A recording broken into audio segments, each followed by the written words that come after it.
Good evening, Radhe Radhe सभी को। मैं नेहा अरोड़ा आप सबका आपकी अपनी एक्सेल एकेडमी में स्वागत करती हूँ। स्टूडेंट्स, आई होप आप सब अच्छे होंगे।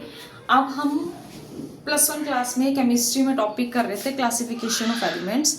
इसमें मैंने आपको एक लास्ट जो वीडियो बनाई थी उसमें जो क्लासिफिकेशन की गई एलिमेंट्स की उसकी हिस्ट्री के बारे में बताया था, जिसमें हमने डॉर्नियर ट्राइड्स किया था, न्यूलॉन एक्टिव ऑक्टेव किया था। ट्राइड ने क्या किया था, एलिमेंट्स की तीन तीन के ग्रुप बनाए थे और उसने क्या कहा था, उसने कहा था कि जो आपका सेकंड वाला बीच वाला जो एलिमेंट है उसका एटॉमिक वेट या उसका एटॉमिक मास एवरेज होगा किसका, फर्स्ट एंड थर्ड का।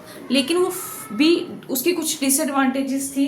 फिर उसके बाद आपका आया था न्यूलैंड ऑक्टेव। न्यूलैंड ने क्या कहा था कि जो फर्स्ट एलिमेंट है उसकी प्रॉपर्टीज और एट्थ एलिमेंट की प्रॉपर्टीज विल बी सिमिलर। ठीक है, उसने उसको म्यूजिक से रिलेट किया था।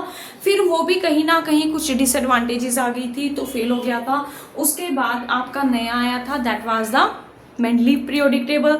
मेंडलीव ये जितने भी पीरियोडिक टेबल आए थे, दे arrange the scientists arrange the elements according to the atomic weight. Clear. अब आज जो हम करने जा रहे हैं उसमें था हेनरी मोजले। उसका जो नेक्स्ट है हेनरी मोजले जो है, इन्होंने क्या किया था, ये एक्सरे कर रहे थे किसका, एलिमेंट्स का।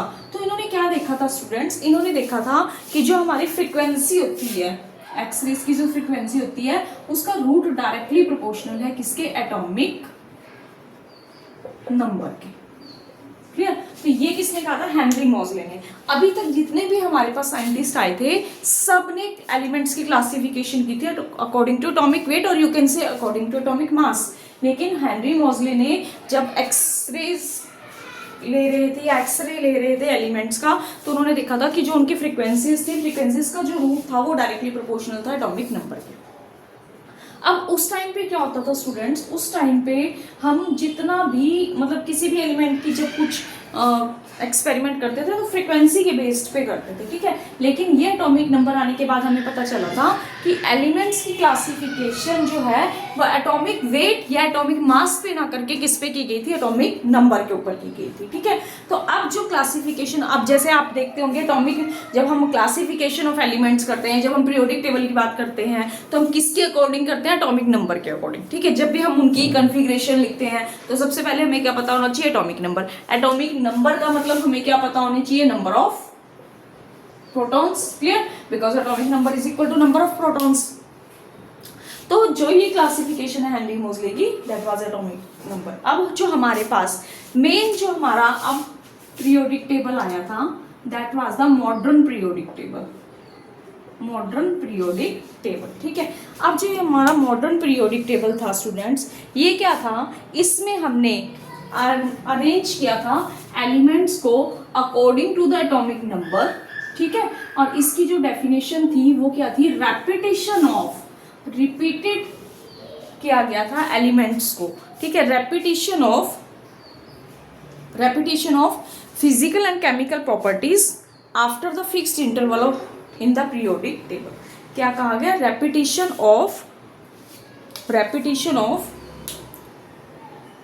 physical and chemical properties after fixed interval in the periodic table is known as the modern periodic table।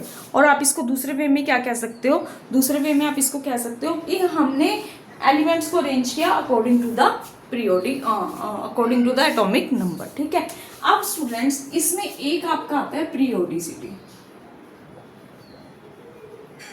ठीक है, पीरियोडिसिटी का मतलब वही है जो मैंने अभी आपको बताया कि हमने एलिमेंट्स को क्या करना है, फिजिकल और केमिकल प्रॉपर्टीज के अकॉर्डिंग, मतलब जिनकी सेम फिजिकल केमिकल प्रॉपर्टीज है उनको एक ग्रुप में रखना है, दूसरों को दूसरे ग्रुप में, तीसरों को तीसरे ग्रुप में, जिनकी same physical and chemical properties है उनको हमने सेम ग्रुप में रखना है। ठीक है, और आफ्टर रेगुलर इंटरवल के बाद वो क्या होंगी, रिपीट होंगी।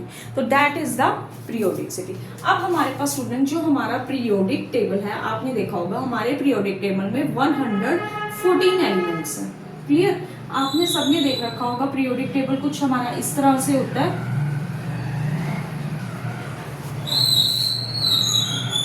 और हमारे इस पीरियोडिक टेबल का नाम क्या है, मॉडर्न पीरियोडिक टेबल। ठीक है, और इस मॉडर्न पीरियोडिक टेबल में स्टूडेंट्स जो हमारा अरेंजमेंट है एलिमेंट्स का, that is according to the atomic number. Clear, यहां पर हमारे ये जो है आप सबको पता है इनको हम क्या बोलते हैं, दोनों ग्रुप को मेटल्स। ठीक है, ये जो मेटल्स हैं इस ग्रुप को हम बोलते हैं S group, this is your P group, this is your D group, और एक स्टूडेंट्स हमारा आता है F group.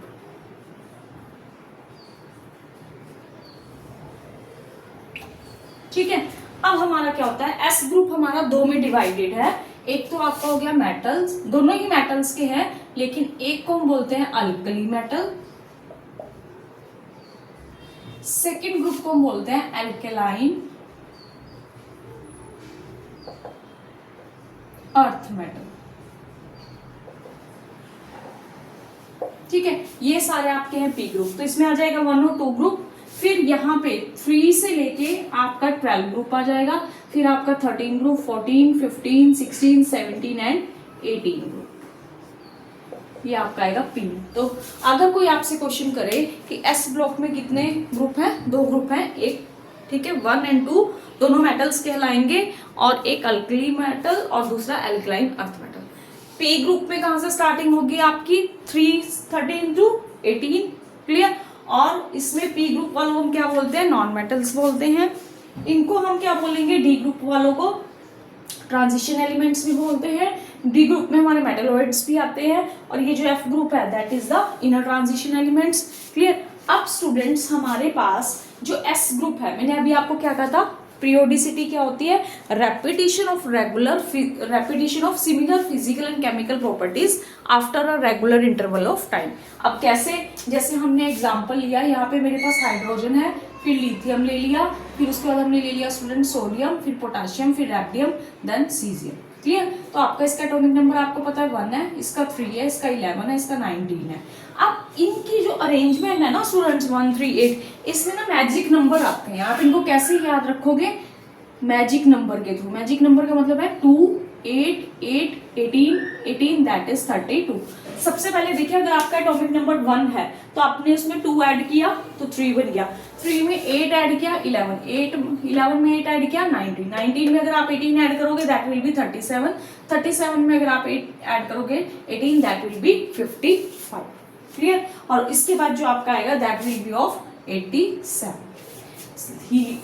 Hydrogen, lithium, sodium, potassium, radium, caesium and,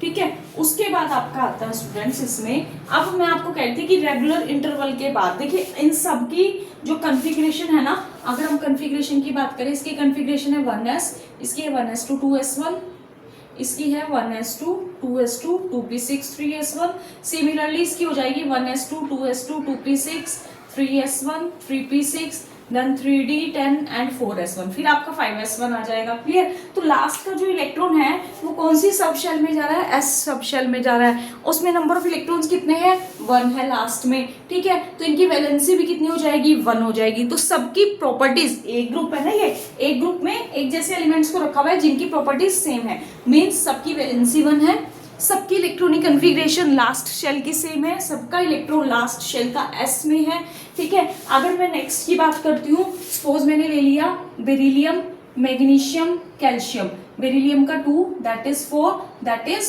20, clear. तो अगर हम इनकी बात करते हैं स्टूडेंट्स, तो बेरिलियम अगर मैं ले लेती हूँ 1s2 2s2, अगर मैं मैग्नीशियम की बात करती हूँ 1s2 2s2 2p6 3s2, ठीक है, 6 8 10 12 ये हो गया आपका। तो लास्ट शेल में कितने इलेक्ट्रॉन्स है, 2 इलेक्ट्रॉन्स है, तो वैलेंसी कितनी हो जाएगी 2, और सबका लास्ट शेल का इलेक्ट्रॉन कितना है, 2 है। कौन सी सब शेल में है, s में है, तो प्रॉपर्टीज कैसी होंगी, सिमिलर होंगी, क्लियर। सिमिलरली अगर मैं यहाँ पे मान लो मैं नाइट्रोजन की बात करती हूँ, नाइट्रोजन का आपके बाद आपका आता है फॉस्फोरस, नाइट्रोजन 7 दैट इज 15, ठीक है। तो नाइट्रोजन 7 की कॉन्फ़िगरेशन अगर मैं लिखती हूँ 1s2 2s2 2p6 कितना हो गया आपका 2p3। अगर मैं फॉस्फोरस की लिखती हूँ 1s2 2s2 2p6 3s2 3p3 15 हो गया आपका। तो लास्ट शेल का इलेक्ट्रॉन किस में जा रहा है, p में जा रहा है, और कितने इलेक्ट्रॉन्स है लास्ट में, 3 इलेक्ट्रॉन्स है, तो वैलेंसी कितनी हो जाएगी 3 या 5 जो भी होगी, ठीक है, अकॉर्डिंग टू। अब स्टूडेंट्स इसका मतलब क्या है, ये आपको क्लियर हो गया कि अकॉर्डिंग टू द एलिमेंट्स की क्लासिफिकेशन किसके अकॉर्डिंग की गई, एटॉमिक नंबर के अकॉर्डिंग की गई। जिनकी सेम फिजिकल और केमिकल प्रॉपर्टीज थी उनको सेम ग्रुप में अरेंज किया गया। क्लियर। अब स्टूडेंट्स हमारे पास जैसे मेन तो यही था हमारे पास पीरियोडिक टेबल का। अब आती है इलेक्ट्रॉनिक कन्फिग्रेशन। जैसे हमारे पास एस ग्रुप है, एस की इलेक्ट्रॉनिक कन्फिग्रेशन होगी स्टूडेंट्स NS1 to 2। एन का मतलब है 1 2 3 कुछ भी हो सकता है आपका, ठीक है। तो एस में कितने इलेक्ट्रॉन्स आएंगे, या तो 1 इलेक्ट्रॉन आएगा या फिर आपके कितने इलेक्ट्रॉन्स आएंगे, 2 इलेक्ट्रॉन्स आएंगे। तो that is known as the 1s, NS1 and 2, ठीक है।